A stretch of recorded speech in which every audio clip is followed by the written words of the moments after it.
Shalom. Ya. Kita bersyukur kita bisa kembali lagi berkumpul dengan tubuh yang sehat. Amin. Ya kan? Penuh sukacita, penuh damai. Kita enggak ketakutan, kita juga enggak khawatir akan apapun karena kita percaya bahwa kita punya Tuhan yang dahsyat, punya Tuhan yang luar biasa. Nah, siang ini sebentar lagi kita akan melaksanakan perjamuan kudus. Ya. Oleh karenanya saya mau mengajak kita semua untuk merenungkan hari-hari di mana Yesus mengalami penderitaan, kemudian mati di atas kayu salib, menjelang kebangkitannya yang sebentar lagi akan kita peringati tanggal 12 April ini, hari Minggu. Oleh karena itu saya mau ajak semua anak-anak Tuhan di tempat ini untuk merenungkan. Saya akan membacakan dan setiap kalian yang punya Alkitab sama-sama baca dengan saya juga boleh. Ya. Yesus di hadapan Pilatus yang tertulis di dalam Lukas 23 ayat yang ke-13 sampai dengan 38. Saya akan baca supaya cepat dan saudara mendengarkan. Yesus di hadapan Pilatus. Lalu bangkitlah seluruh sidang itu. Ayat 13. Yesus kembali di hadapan Pilatus. Lalu Pilatus mengumpulkan imam-imam kepala dan pemimpin-pemimpin serta rakyat. Lukas pasal 23 ayat 13 sampai 38. Dan berkata kepada mereka, "Kamu telah membawa orang ini kepadaku sebagai seorang yang menyesatkan rakyat. Kamu lihat sendiri bahwa aku telah memeriksanya. Dan dari kesalahan-kesalahan yang kamu tuduhkan kepadanya, tidak ada yang kudapati padanya. Dan Herodes juga tidak, sebab ia mengirimkan dia kembali kepada kami. Sesungguhnya tidak ada suatu apapun yang dilakukannya yang setimpal dengan hukuman mati. Jadi aku akan menghajar dia lalu melepaskannya. Sebab ia wajib melepaskan seorang bagi mereka pada hari raya itu." Tetapi mereka berteriak bersama-sama, "Enyahkanlah dia, lepaskanlah Barabas bagi kami." Barabas ini dimasukkan ke dalam penjara berhubung dengan suatu pemberontakan yang telah terjadi di dalam kota dan karena pembunuhan. Sekali lagi Pilatus berbicara dengan suara keras kepada mereka karena ia ingin melepaskan Yesus. Tetapi mereka berteriak membalasnya, katanya, "Salibkan dia, salibkan dia." Kata Pilatus untuk ketiga kalinya kepada mereka, "Kejahatan apa yang sebenarnya telah dilakukan orang ini? Tidak ada suatu kesalahan pun yang kudapati padanya yang setimpal dengan hukuman mati. Jadi aku akan menghajar dia lalu melepaskannya." Tetapi dengan berteriak mereka mendesak dan menuntut supaya ia disalibkan. Dan akhirnya mereka menang dengan teriak mereka. Lalu Pilatus memutuskan supaya tuntutan mereka dikabulkan. Dan ia melepaskan orang yang dimasukkan ke dalam penjara karena pemberontakan dan pembunuhan itu sesuai dengan tuntutan mereka. Tetapi Yesus diserahkannya kepada mereka untuk diperlakukan semau-maunya. Yesus dibawa untuk disalibkan.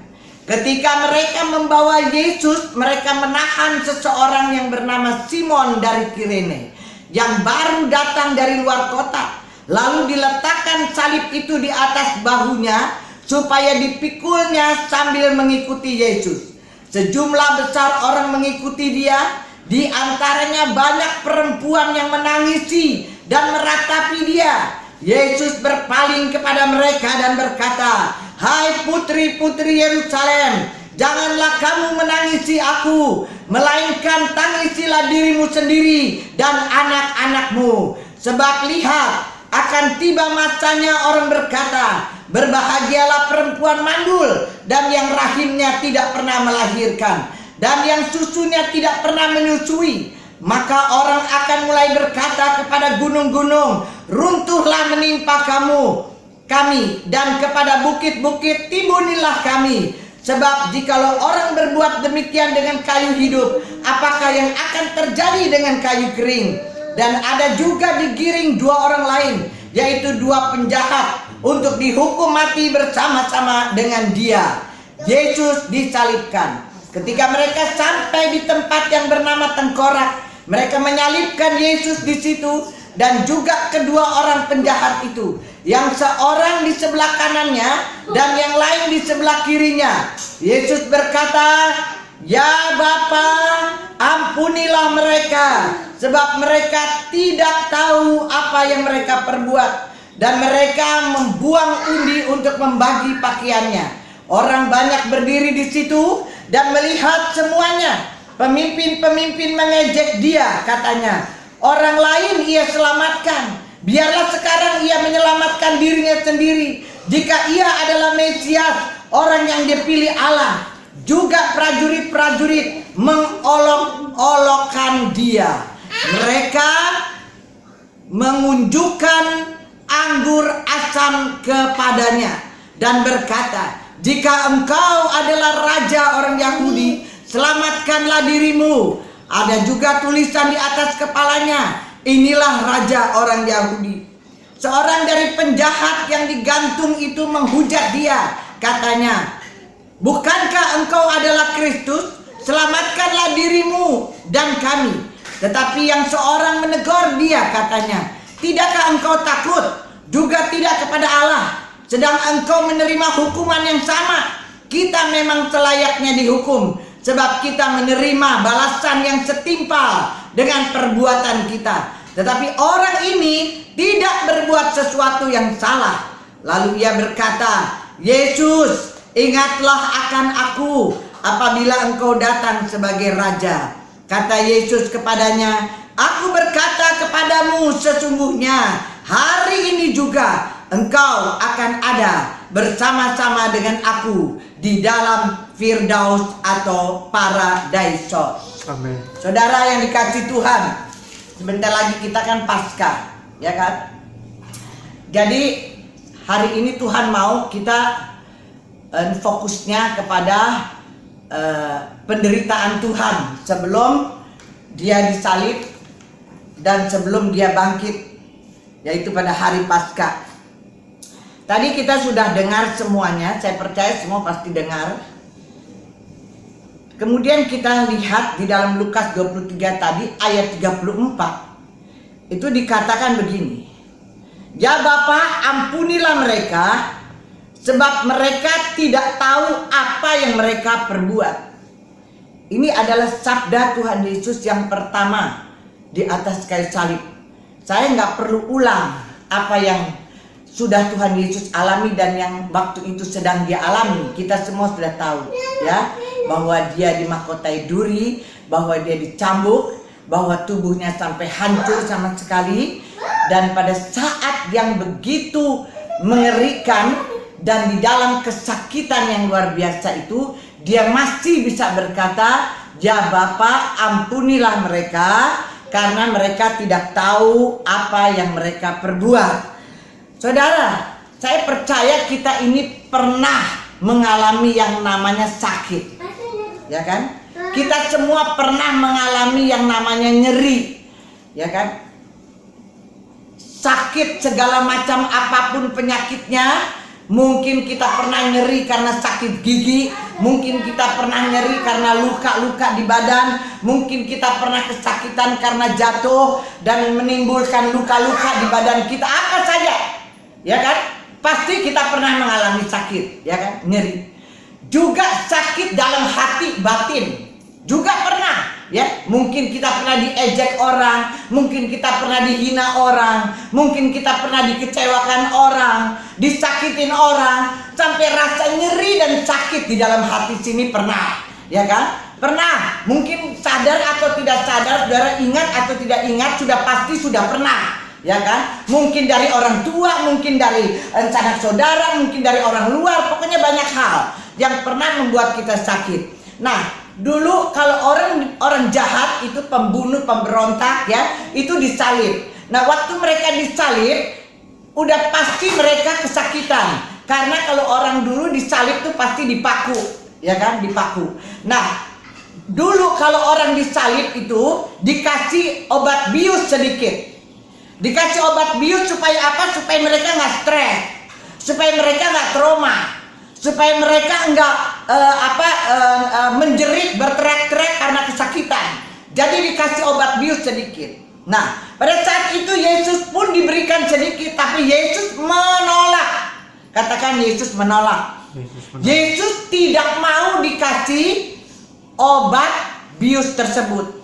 Kenapa? Karena Yesus menyadari bahwa dia harus terjaga dalam tugas yang diberikan Bapa untuk dia, yaitu misi penyelamatan. Jadi saudara bisa bayangkan kalau Yesus disalib, dipaku, dimahkotai duri, dicambuk sampai tubuhnya hancur, tidak ada obat biusnya. Di dalam penderitaan, kesakitan, sangat sakit. Sangat sakit, ya. Sampai firman Tuhan katakan bahwa dia taat sampai dia mati di atas kayu salib. Saudara, Yesus harus tetap terjaga dalam menjalankan tugas rohaninya, yaitu misi penyelamatan yang dia terima dari Bapanya di surga. Kalau kita tadi baca Lukas 23 ayat 13 sampai 38, kita renungkan situasi di tempat penyaliban, ya. Di Bukit Golgota ada 3 salib. Ada Yesus dan 2 penjahat. Penjahat yang membunuh, yang memberontak. Nah, orang-orang yang menyaksikan peristiwa penyaliban itu, pada saat itu sudah tidak bisa dikendalikan. Khususnya 2 penjahat yang disalib ini. Mereka mulai marah, mereka mulai berteriak-teriak, ya kan? Sudah tidak terkendali. Kedua pencuri, kedua pembunuh, kedua penjahat itu sudah mulai marah di atas kayu salib. Mereka melampiaskannya kepada orang yang menyalibkan. Mereka melampiaskan amarahnya kepada Allah dan manusia. Bahkan mereka lampiaskannya itu kepada Yesus yang menyebut dirinya anak Allah. Marah. Sampai tadi kita sudah baca. Mereka menghujat, mengejek, mengolok.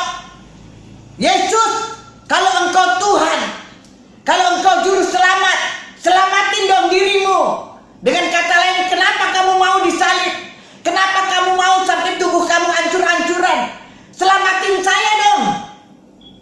Sampai keluarin kata-kata menghujat, kata-kata ejekan dan olokan-olokan.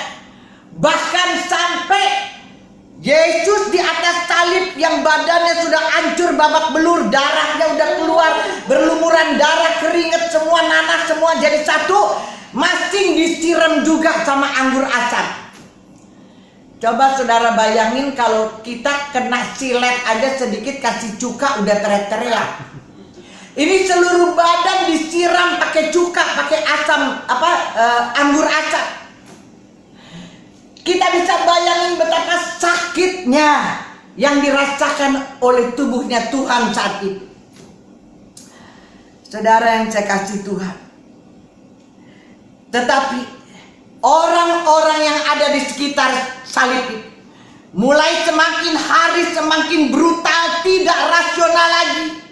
Isi hati mereka yang kotor, isi hati mereka yang busuk dilampiaskan kepada Yesus Juru Selamat kita ini. Dan itu terjadi sampai hari ini. Dan itu akan terus terjadi sampai Yesus datang. Saudaraku, Yesus harus menanggung kekotoran, kebusukan, kebencian, amarah daripada manusia-manusia dan juga orang-orang yang ada di sekitar salib. Tiap hari saya mau katakan, Yesus harus menanggung kekotoran, kebusukan, kebencian lautan manusia sampai sekarang.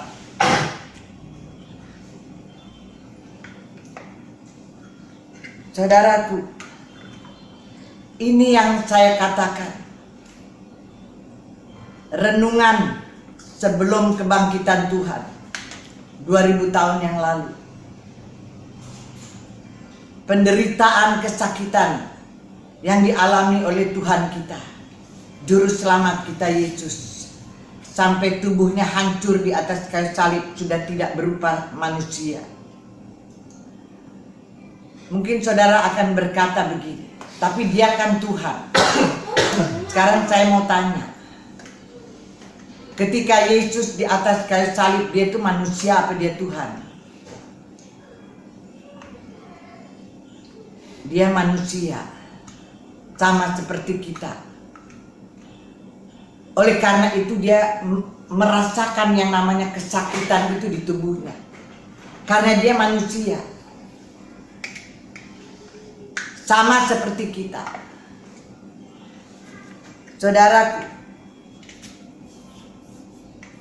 kalau kita lihat di ayat 39 sampai 41 dikatakan bahwa penjahat yang satu menghujat, mengejek, mengolok Yesus, tapi yang satu bertobat. Di atas kayu salib yang satu bertobat. Mengapa? Pertanyaan, orang jahat yang ada di sebelah Yesus itu yang satu bisa bertobat. Kenapa dia langsung bisa menerima Yesus sebagai Tuhan dan Juru Selamatnya? Ini pertanyaan. Ada yang tahu nggak? Kenapa dia bisa bertobat?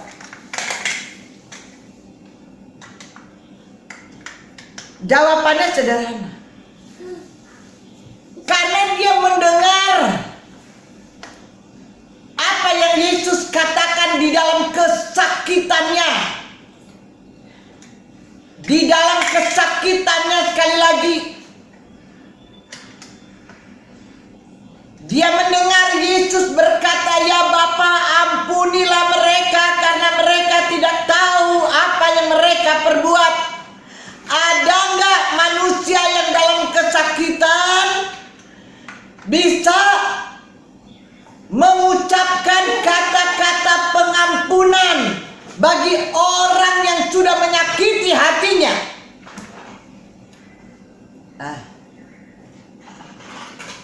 Jarang ya. Sepertinya nggak ada gitu. Sekalipun orang itu mungkin diam, tapi paling nggak dalam hatinya, ya kan, pasti sakit hati, marah. Nah, orang kan marah, ada yang diam, ada yang dikeluarin, ya kan. Tapi ini perkataan Yesus dalam keadaan dia sangat kesakitan, dia bisa berbicara, "Bapa, ampuni mereka karena mereka tidak tahu apa yang mereka lakukan." Yang orang di sebelah dia, si penjahat ini, langsung dengar perkataan itu, langsung bertobat, langsung terima Yesus sebagai Tuhannya dan sebagai Juru Selamatnya, sehingga dia katakan kepada Yesus, "Yesus, kalau Engkau engkau datang kembali sebagai raja, engkau jangan lupa saya. Dan Yesus katakan, sekarang ini sesungguhnya, sekarang ini pun kamu akan berada bersama dengan saya dalam Firdaus. Seketika itu juga hanya satu perkataan Tuhan membuat orang jahat ini bertobat. Ini yang saya katakan, Roh Allah yang ada di dalam Yesus yang membuat penjahat ini bisa bertobat. Ketika kita mendengar firman Tuhan, Roh Allah bekerja di dalam diri kita dan memberikan kita pertobatan akan apapun yang kita lakukan di hadapan Tuhan yang mungkin tidak berkenan kepada Tuhan. Atau mungkin ada seseorang yang belum terima Yesus, yang belum mengenal Yesus, yang belum mengenal Tuhan, yang tidak bisa menerima Yesus sebagai Tuhan dan Juru Selamat, yang tidak bisa memahami bahwa Yesus Kristus adalah anak Allah. Tapi pada saat dia mendengar firman Tuhan dengan satu perkataan yang keluar dari mulut Tuhan, maka orang tersebut oleh kuasa Roh Allah bisa langsung bertobat dan menerima Yesus sebagai Tuhan dan Juru Selamat. Amin. Roh Allah itu adalah pekerjaan Roh Allah. Karena tidak ada seorang pun yang dapat terima Yesus, tidak ada seorang pun yang dapat mengenal Yesus dengan benar, tidak ada seorang pun yang menerima Yesus sebagai Tuhan dan Juru Selamat kalau bukan Roh Allah yang kerja di dalamnya. Nggak bisa. Ini luar biasa. Dan ini yang menjadi kunci iman kita. Ini dia kuncinya. Pengampunan melalui pengorbanan Yesus. Ini kunci iman kita. Ini yang harus jadi kunci iman kita. Pengampunan melalui pengorbanan Yesus. Bilang kunci iman saya. Bilang kunci iman saya. Kunci iman saya Adalah pengampunan melalui pengorbanan Yesus. Amin. Jadi yang pertama pertobatan oleh Roh Allah. Yang kedua pengampunan. Ucapan yang tadi kita dengar, yang Yesus katakan, ampunilah mereka. Kalau Tuhan bilang ampunilah mereka, kita udah bisa lihat bahwa semua orang yang ada di bawah salib Tuhan, semua manusia adalah orang-orang yang berdosa. Sehingga Yesus katakan ampunilah mereka ya Bapa.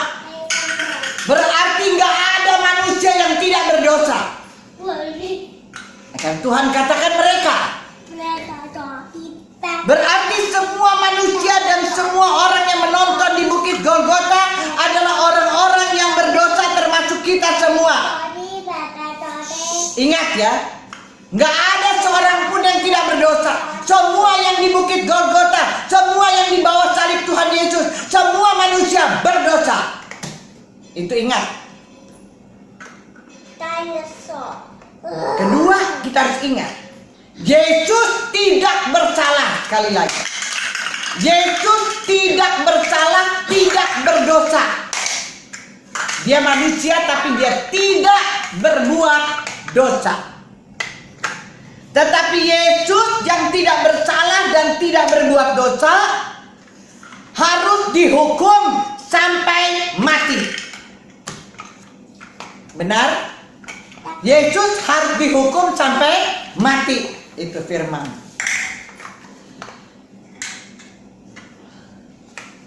Sekalipun Yesus yang tidak bersalah dan tidak berdosa itu diejek, diolok, dihina, diludahin. Bayangin. Tapi Yesus Tuhan kita ini tidak pernah membenci, bahkan dia mengasihi dan mengampuni. Kita mesti kenal siapa yang kita sembah. Sekali lagi, Yesus tidak bersalah, tidak berbuat dosa, tapi dia harus dihukum sampai mati di atas kayu salib. Dia tidak membenci, tetapi dia malah mengasihi dan mengampuni. Bilang, Yesus mengasihi saya. Yesus mengasihi Yesus saya. mengampuni saya. Yesus mengampuni saya. Saudaraku, ini yang harus kita ingat. Pengampunan itu adalah kunci iman kita melalui pengorbanan Yesus. Yang ketiga, ungkapan Tuhan Yesus di atas kayu salib. Mereka tidak tahu apa yang mereka perbuat. Ya kan? Tadi Yesus katakan, Bapa ampunilah mereka, sebab mereka tidak tahu apa yang mereka perbuat. Kenapa Yesus katakan mereka tidak tahu? Pada saat itu di sana ada orang Yahudi, ada orang Yunani, ada orang Romawi, bahkan banyak umat Tuhan yang tidak tahu siapa Yesus. Itu sebab dia katakan mereka tidak tahu apa yang mereka perbuat. Dinosaur. Mereka semua yang namanya manusia, semua umat manusia Dinosaur. yang belum mengenal Yesus, mereka cuma mengenal Yesus sebatas Yesus orang benar. Semua orang tahu Yesus, tapi hanya sebatas Yesus orang benar. Bukan sebagai orang yang paling benar. Bilang, Yesus yang saya sembah Yesus yang saya sembah adalah orang yang paling benar. adalah orang yang paling benar. Jadi sekali lagi saya tegaskan bahwa pada saat itu orang-orang Yunani, orang-orang Yahudi, orang-orang Romawi, termasuk banyak umat di dunia yang tidak tahu siapa Yesus. Mereka hanya tahu Yesus orang benar, tapi mereka tidak tahu bahwa Yesus adalah orang yang paling benar. Orang benar sama paling benar itu beda. Paling benar berarti nggak ada yang sama seperti dia. Dia yang paling benar. Dinosaur. Apa sih yang membuat orang-orang itu tidak bisa mengenal dia, tidak bisa mengerti dia, tidak bisa memahami dia, tidak bisa mengetahui bahwa Yesus adalah Tuhan dan Juru Selamat? Kenapa seperti itu? Dinosaur. Ada yang tahu? Apa yang membuat manusia itu nggak bisa mengenal Tuhan? Apa yang membuat orang itu atau manusia tidak bisa memahami Yesus sebagai Tuhan dan Juru Selamat? Apa yang membuat orang itu nggak bisa mengenal bahwa Yesus adalah anak Allah? Apa yang membuat orang itu nggak bisa mengaku bahwa Yesus adalah anak Allah, bahwa dia adalah Tuhan, adalah Juru Selamat? Kenapa? Sederhana, dosa. Dosa yang menggelap, yang membuat mata manusia gelap, sehingga mereka tidak bisa melihat dan memahami dan mengenal kebenaran. Jadi dosa yang buat orang gelap matanya, sehingga mereka tidak bisa mengenal kebenaran. Mereka tidak bisa mengenal kebenaran, mereka tidak dapat menyelidiki apakah Yesus itu anak Allah apa bukan. Karena dosa. Bilang karena dosa. Karena dosa.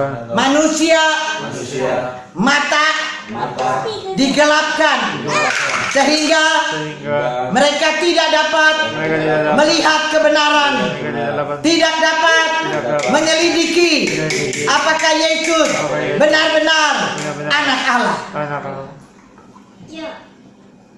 Jadi dosa yang membuat mereka gelap. Oleh karena itu, Yesus harus mati. Yesus yang tidak bersalah, yang tidak berdosa harus dihukum sampai mati di atas kayu salib supaya kita bisa mengenal kebenaran. Supaya kita bisa dibersihkan oleh darah Yesus yang ajaib. Supaya mata kita bisa dibukakan. Dibuka biar kita bisa mengenal Tuhan. Biar kita bisa mengenal kebenaran. Sekali lagi, Yesus harus mati di atas kayu salib.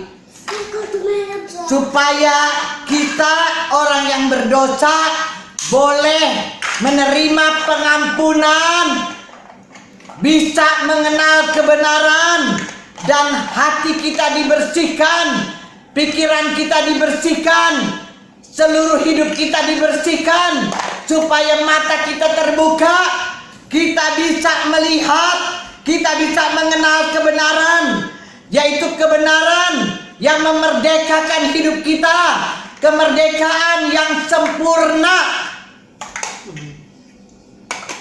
sehingga kita juga dapat memahami, mengampuni orang lain. Kalau bukan karena Yesus, kalau bukan karena kematian Tuhan, tidak mungkin kita bisa mengenal Dia, dan tidak mungkin kita bisa mengasihi orang lain, tidak mungkin kita bisa mengampuni orang lain, karena mata kita masih tertutup. Tetapi ketika Yesus mati dan kita disucikan, dibersihkan dengan darah Yesus yang ajaib, maka kita bisa mengenal kebenaran. Dan kebenaran itulah yang memerdekakan hidup kita. Amin. Kemerdekaan yang sempurna. Bilang kemerdekaan yang sempurna. Kemerdekaan sempurna. Beri kemuliaan dulu buat. Oleh kematian Tuhan dan disucikan oleh darah Tuhan, kita juga bisa mengenal Bapa kita yang di surga. Kita bisa menyebut Dia Ya Aba, Ya Bapa. Kalau enggak, kita enggak bisa panggil Dia Bapa. Oleh karena itu kita bangga punya Yesus. Kita bisa kenal Dia sekarang. Tapi banyak orang yang belum mengenal Dia. Oleh karena Tuhan mau supaya kita menjadi terang di tengah-tengah kegelapan. Banyak orang yang belum bisa mengenal dan menerima Yesus sebagai Tuhan dan Juru Selamat. Dengan Yesus mati buat kita semua. Kita buka dulu 1 Petrus. 1 Petrus 2 ayat 24. Ia sendiri telah memikul dosa kita di dalam tubuhnya di kayu salib. Ya. Yesus sendiri yang memikul dosa kita di dalam tubuhnya yang hancur itu di kayu salib. Supaya apa? Supaya kita yang telah mati terhadap dosa hidup untuk kebenaran. Amin. Bilang sekarang saya hidup. Sekarang saya hidup Untuk kebenaran. untuk kebenaran. Dan oleh bilur-bilur Tuhan Yesus yang sakit pasti sembuh. Amin. Yang sakit pasti Sembuh. Dengan kematian Yesus di atas kayu salib buat saudara dan saya, kita bisa mengenal siapa diri kita di dalam Kristus. Bayangin kalau kita nggak kenal diri kita di dalam Kristus, kita ini sama seperti orang hidup tapi mati. Tapi sekarang kita bersyukur karena kita sekarang tahu diri kita siapa di dalam Kristus. Coba kita baca 1 Petrus 2 ayat yang ke-9, 10. Tetapi kamulah bangsa yang terpilih, imamat yang rajani, bangsa yang kudus, umat kepunyaan Allah sendiri, supaya kamu memberitakan perbuatan-perbuatan yang besar dari Dia yang telah memanggil kamu keluar dari kegelapan kepada terangnya yang ajaib. Kamu yang dahulu bukan umat Allah, tetapi yang sekarang telah menjadi umat-Nya. Yang dahulu tidak dikasihani, tetapi yang sekarang telah beroleh belas kasihan. Beri kemuliaan buat Tuhan. Karena kematian Yesus kita boleh tahu, mengerti, mengenal siapa diri kita di dalam Kristus. Firman Tuhan katakan kita adalah bangsa yang terpilih, kita adalah imamat rajani, kita adalah bangsa yang kudus, kita adalah kepunyaan Allah sendiri. Kita telah dipanggil keluar dari kegelapan masuk ke dalam terangnya yang ajaib. Kita yang dulu enggak dikasihani Tuhan, tapi sekarang kita memperoleh belas kasihan dari Tuhan. Amin. Amin. Tuh. Kenal nggak sekarang dirimu siapa? Hah? Kenal nggak dirimu sekarang siapa? Kita ini bangsa yang kudus, bangsa kepunyaan Allah sendiri.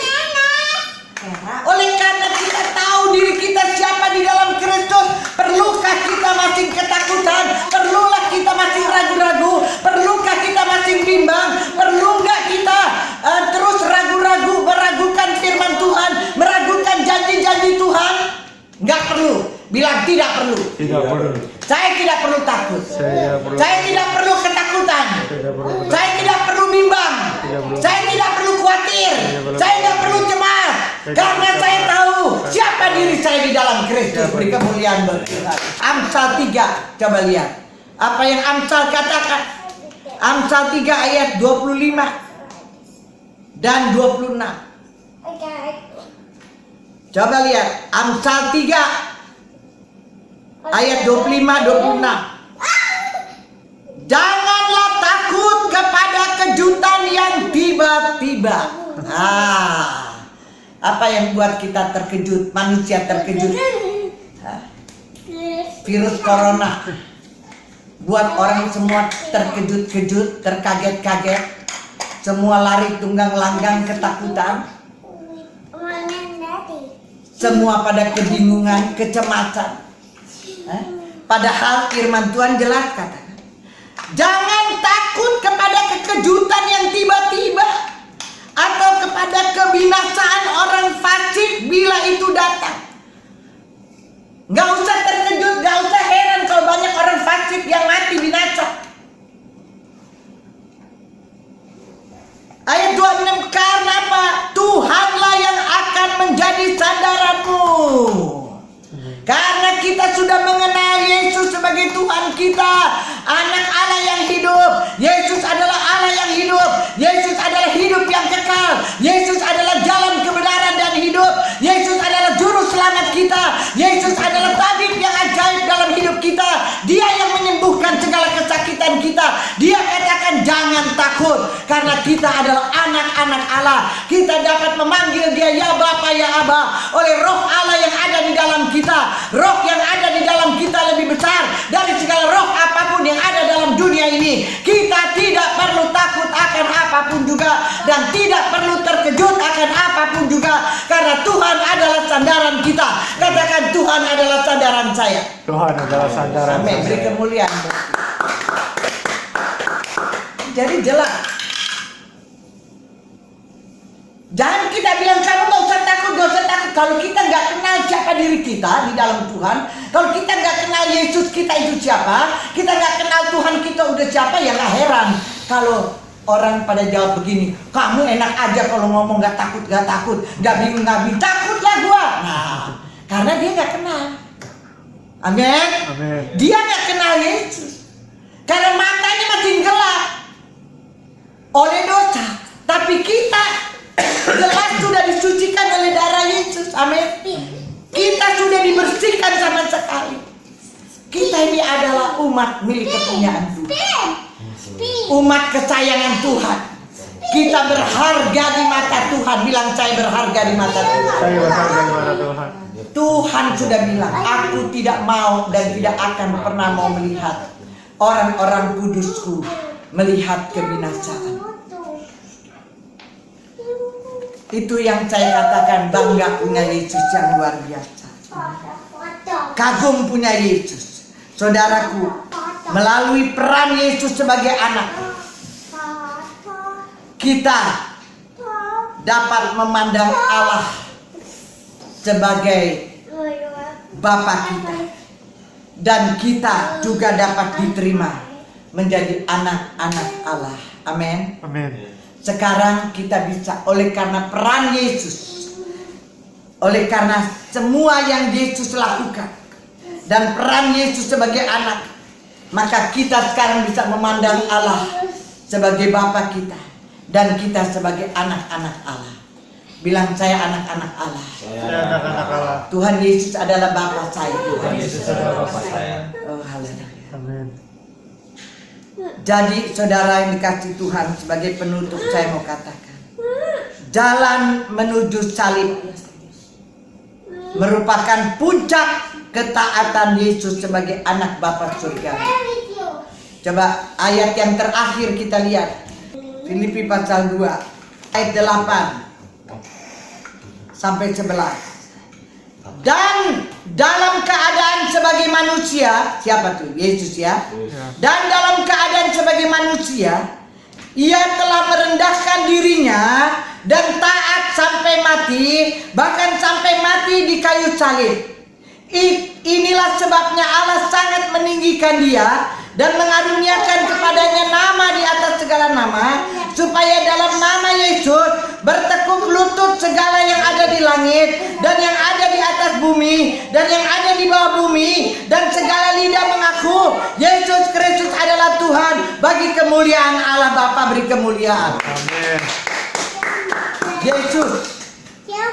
Jadi saya mau katakan, ketaatan Yesus sampai mati di atas kayu salib, sehingga Yesus dikaruniakan oleh Bapanya di surga nama di atas segala nama, supaya di dalam nama Yesus semua bertekuk lutut, segala yang ada di langit, segala yang ada di atas bumi, segala yang ada di bawah kolong bumi ini, dan semua lidah akan mengaku Yesus Kristus adalah Tuhan dan Juru Selamat, bagi kemuliaan Bapa.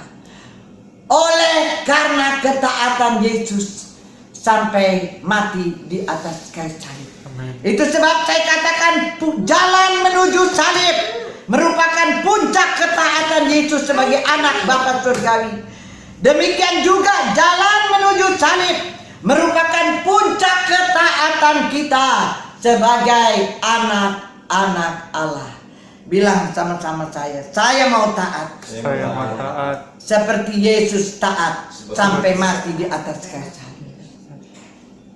Saudara, kalau saudara taat dan setia sampai pada kesudahan, Tuhan berjanji memberikan kita crown atau mahkota. Dia kasih kita mahkota kehidupan. Dia kasih kita mahkota kemuliaan. Dia kasih kita mahkota kebenaran. Dia kasih kita mahkota kemegahan atau mahkota sukacita. Dia kasih kita mahkota yang kekal, yang abadi. Siapa di sini yang nggak mau dikasih mahkota sama Tuhan? Kita pas dipanggil Tuhan langsung dikasih mahkota. Tugasmu telah selesai, anak. I like sprinkles. Mahkotai sama Tuhan. Amin. Beri kemuliaan dulu. Yang bilang, saya mau taat Saya mau taat. karena saya rindu untuk berjumpa Yesus, menerima mahkota yang dijanjikannya. Beri kemuliaan buat Tuhan. Haleluya. Oh, terima kasih Tuhan.